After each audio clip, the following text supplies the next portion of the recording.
माता सरस्वती ने लक्ष्मी को श्राप देने की कथा एक पुरानी पौराणिक कहानी से जुड़ी है, जिसमें जान और धन के महत्व पर बल दिया गया है।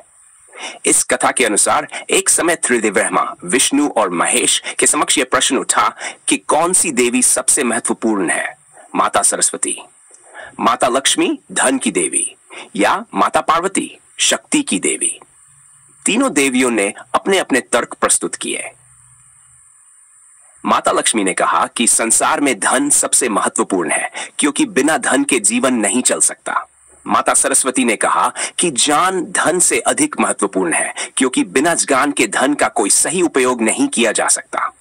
माता पार्वती ने कहा कि जीवन में शक्ति का भी महत्व है, क्योंकि बिना शक्ति के न तो धन का और न ही ज्ञान का कोई उपयोग हो सकता है।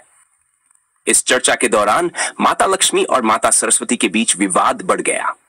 माता लक्ष्मी ने यह तर्क दिया कि धन ही संसार की सबसे बड़ी आवश्यकता है, और उन्होंने धन के महत्व को सर्वोच्च माना।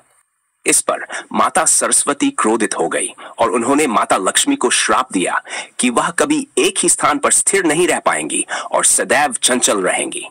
इसी कारण लक्ष्मी जी को चंचला कहा जाने लगा, जिसका अर्थ है कि वह कभी भी स्थायी रूप से किसी एक स्थान पर निवास नहीं करती। धन का स्वभाव भी इसी प्रकार चंचल होता है, कभी एक स्थान पर नहीं टिकता। इस कथा का गहरा अर्थ यह है कि जीवन में धन और ज्ञान दोनों का संतुलन आवश्यक है। ज्ञान के बिना धन का सही उपयोग नहीं किया जा सकता, और बिना धन के भी जीवन कठिन हो सकता है।